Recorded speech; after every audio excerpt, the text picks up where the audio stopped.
So you emphasized insights there. And here's one of the other things that's come out of all the executives that have come on to the podcast here is there's nobody in charge of insights. We got chief information officers, chief technology officers, chief customer officers, chief experience officers, chief strategy officers, chief innovation officers, chief marketing officers. We've got CEOs, CROs, right? Who's in charge of insights? But everything that you said there, like the ABM model and building relationships is fueled by, and this is something that you brought up on our last conversation, fueled by trust. Trust is fueled by, you said sales reps should be spending a lot of time learning about the market, right? So those insights is what allow them to be the Gartner trusted advisor, right? Not seller. Nobody wants to be sold to, right? We want to be advised. We want to talk to somebody who feels like a peer, right? Like a colleague of ours. In this model, and even Forrester came out, they did their predictions for 2026, and it was all about trust, right? They talk about how we have demand gen campaigns, we have brand building campaigns, we don't have trust building campaigns. That should be the number, actually for CMOs, their recommendation was trust building campaigns should be the number one thing that we should be doing. And you talked about trust as an anchor for irreversible decisions, I think is the way you mentioned it. Tell me about that. Why is trust that anchor? And how does it form the new modern ABM model? I love the question. And it's so hard. Look, everyone are probably in the same position as me. The definition of trust, because it varies. Is it measured as a brand loyalty? Is it measured as a engagement metric of a message you promote that trust me because I'm saying this, right? Or to your point, is it a measure of the effectiveness of a rep in the meetings they have because they're armed with the right materials and tools to build that deep relationship? So for me, trust is bedded in a few things. People can't trust you if you don't have the product. Yes. And I think that's being tested immensely at the moment with AI, right? If you look at the AI scene, just as it was with the .com thing, just as it was with, you're talking about the insights. Well, that was all born of the analytics thing, turning insights into actions and all those types of things. So, the IT sector, of which I'm part, we're very guilty of creating these waves of overcommit. And if you overcommit, underdeliver, it's a basis of breaking trust, right? I sort of feel, particularly with ABM, and you're targeting a message to an account or a segment or an audience of a specific type, whatever you project through there has to be bedded in some form of truth.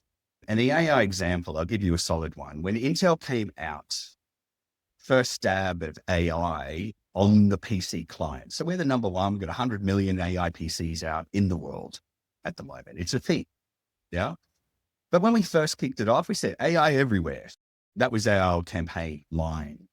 And it was a great umbrella term to represent Intel having AI in the data center, AI in the cloud, AI on your client, AI embedded in medical devices, right? But how do you build trust that AI is at the core of everything Intel does? And we've got a series of proof points and examples and structures that would make you believe us when you claim that Intel AI is everywhere. And we learned the hard way, right? We go out with the umbrella term, and then immediately our partners go, well, that's great, but what does it mean? Number one. And number two, when a big OEM like a Dell or a Lenovo asks you, what does AI mean in one sentence? AI everywhere mean in one sentence? Or our BU, our business unit in the data center, that's not technical enough. You're talking to a technical audience. You're not describing what everywhere is or what AI is. They call it marketing fluff. And so, we learn the hard way with these things. And that's the thing. Like for me, ABM is a way to target a message to a very specific audience that you're trying to build trust for. But that fundamental platform of truth, if people don't believe what they hear, or you haven't explained in the right way to their industry, to their job, to their company, then you're not going to build that trust in what you say. And you're certainly not going to help rep.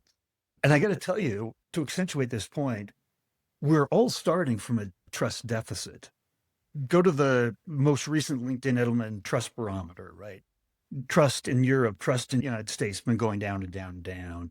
32,000 respondents, 61% believe that we as business executives are being intentionally misleading. That's who we're selling to. It's so cool that you bring that up because, trust is a very human thing. And there are very few things in my life I can trust. Trust in the economy, trust in my politics, trust in my job being secure. And that's their world, right? Then building trust on another leg of the life stool is even more hard. How can you be the trust beacon in a world of distrust, to your point? I'm taking lessons from this discussion, Steve. But it's a really incredibly important point. I mean, we're all consumers of a lot, and you're in the noise of that. How do you stand out as different, A, to reach, but two, to be believed and to change that perception needle? The other thing too, like I said, it means different things to different people in different situations. How do you measure it? In the world of being so maniacally focused on an outcome as we should be, how do you measure trust? I mean, yeah, we can run a brand study. Do you trust Intel? And we do, and we're trusted. But in the moment across that specific segment of tech in pharma or financial services or a person wandering into Best Buy, I know this is B2B ABM, but a similar thing. It's trust in the realm of the domain you're trying to be impactful. And I hate to say it, it just becomes even more complex in your rubrics cube of, what to prioritize, what to measure, what to do.